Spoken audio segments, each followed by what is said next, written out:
जम्मू कश्मीर की 10 बड़ी खबरों के साथ हाजिर हैं हम। आदाब, इस्तकबाल है आपका। मैं हूं आपके साथ सना वाइस। जम्मू कश्मीर की आज की 10 बड़ी खबरें क्या रही उससे रूबरू करवाएंगे। चलिए शुरुआत कर देते हैं।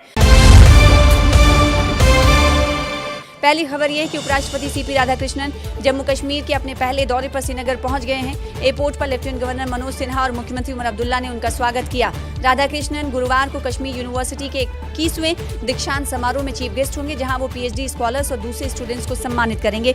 और आज की दूसरी बड़ी खबर एक जम्मू कश्मीर में जो बवाल बनकर आई वो ये कि जम्मू कश्मीर के डिप्टी सीएम के ख़ानदान से, परिवार से जुड़ा हुआ एक मामला सामने आया, जिसमें एंटी करप्शन ब्यूरो यानी एसीबी ने डिप्टी सीएम सुरेंद्र चौधरी के भाई और पुलिस इंस्पेक्टर जिनका नाम विजय चौधरी है, उनके जम्मू की रिहाइश पर छापे मारी, जिसने खूब सियासत को उरूज पर लाया। परिवार है इसलिए जो कमाया है मेहनत से कमाया। लोग सो एलिगेशन लगाए, लोग लगाते हैं जो मर्जी लगाएं, लेकिन हम अपनी आत्मा को जानते हैं। इसलिए आज भी आप देखें मेरे चेहरे पे कहीं दुख जरूर है कि मेरा वो भाई जिसने पूरी उम्र, जिसको हम मना करते रहे कि मत कर आगे फ्रंट पर मत आ, लेकिन वो आता रहा, उसका फल आज उस मेरे भाई को ये मिला है। इसलिए दुख जरूर है मुझे कि जिस भाई को अवार्ड मिलना चाहिए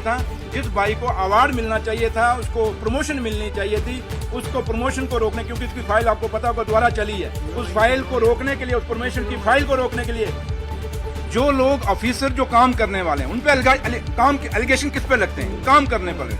कभी उस ऑफिसर निकम्मे पे एलिगेशन लगते देखे जो सिर्फ दफ्तर से बैठ के सियासतें करता है?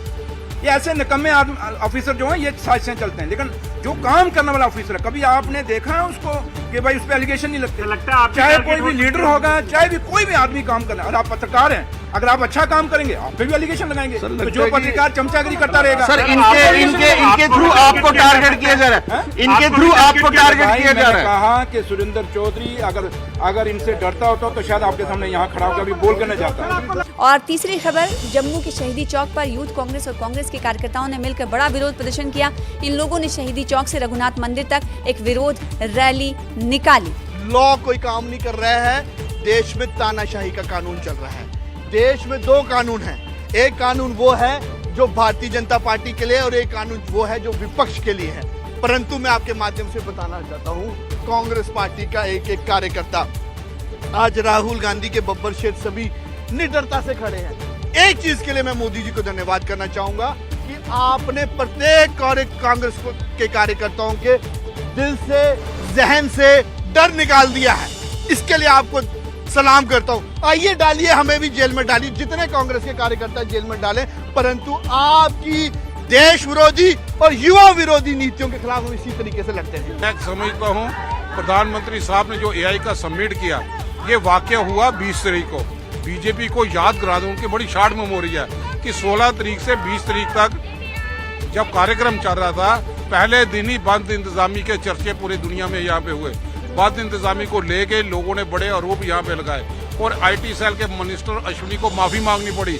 भाजपा की याददाश्त कमजोर है, मैं आपके जरिए उनको याद ताजा करता हूँ। बिल क्रेड को किसने बुलाया? कौन से आदमी जिम्मेवार थे बिल क्रेड को, जिसका यौन शोषण के सिलसिले में लोगों की, नौजवानों की तस्करी में नाम यहाँ पे आया, भाषण नहीं कर पाया। देश तो उसी वक्त शर्मसार हुआ। ये वाक्य तो 20 तारीख का है। अगर चोरी भी करनी थी लेकिन नकली तरीके से नहीं वो मार सके। मैं समझता हूँ उदय भानु चिप, जिसने नौजवानों के और देश के जो यूएस ट्रेड यहाँ पे हुआ, जिसका सीधा प्रहार किसानों पे था, नौजवानों पे था, हमारी इंडस्ट्री जो थी उस पर प्रहार था, उस चीज को लेके उन्होंने आवाज बुलंद करने की कोशिश की और पीसफुल तरीके से थे।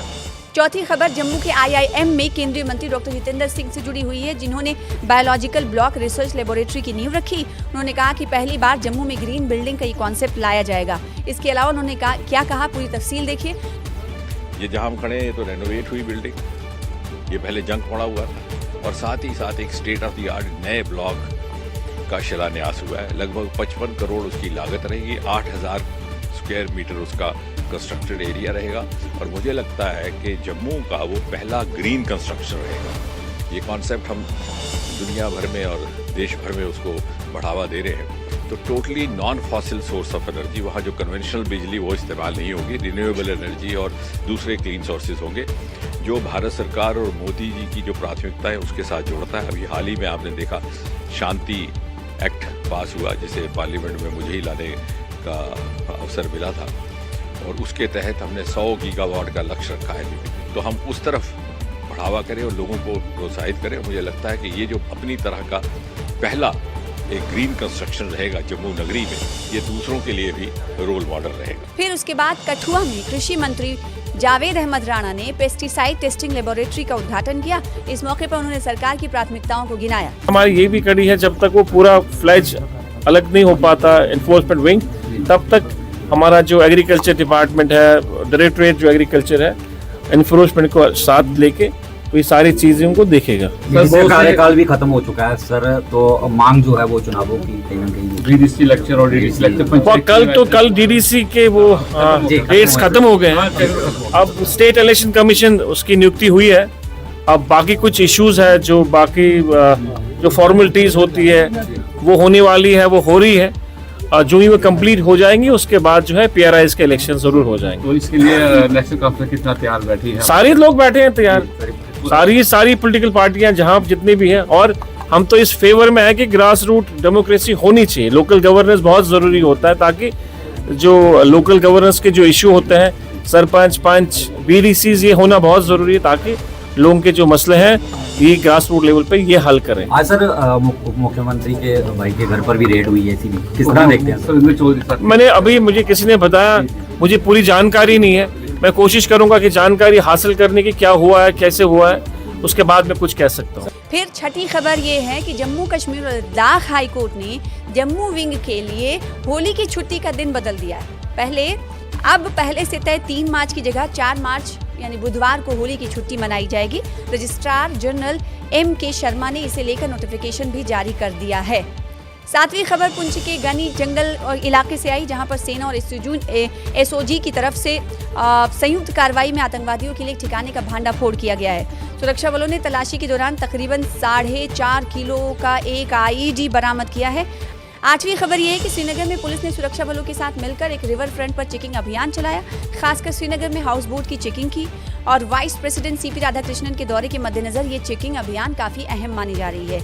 इसके अलावा आगे बढ़ेंगे। 9वीं खबर कुलगाम से आई, जहां पर कुलगाम में शहजाद आलम ने डिप्टी कमिश्नर का चार्ज फॉर्मली संभाल लिया है, और आउटगोइंग DC अतहर आमिर खान ने DC ऑफिस में आयोजित एक सेरेमनी में नए डिप्टी कमिश्नर को चार्ज सौंपा। 10वीं खबर मेढर के कसाब इलाके से आई, जहां पर एक टाटा सुमो गाड़ी सड़क से फिसलकर खाई में गिर गई। इस हादसे में गाड़ी में सवार 3 स्कूली छात्राओं समेत 5 महिलाएं घायल हो गई हैं। स्थानीय लोगों ने घायलों को गाड़ी से निकाला, फिर उसके बाद अस्पताल में भर्ती करा दिया है। इनपुट्स आई थी कि कसाब में एक एक्सीडेंट हुआ है सुमो गाड़ी का, तो उसमें पेशेंट्स थे, तो हमने जो है अपनी एम्बुलेंस भी भेजी और पेशेंट्स को जो है यहाँ पे हॉस्पिटल में शिफ्ट किया। उसके बाद जो है उनका जो है हमने इलाज किया। तो एक को पेशेंट जो है ओल्ड एज हैं जिनको, उनको एक हेड इंजरी है, तो उसके बाद बाकी जो है पेशेंट ऑलमोस्ट सारे स्टेबल हैं, तो अंडर ट्रीटमेंट है, और हमने जो है उनको अंडर ऑब्जर्वेशन रखा हुआ है अभी, और उनका ट्रीटमेंट चल रहा है यहीं पे। टोटल कितने हैं? टोटल हमारे पास 5 हैं, जो 3 स्टूडेंट हैं और 2 हैं वो यंग लेडीज़ हैं।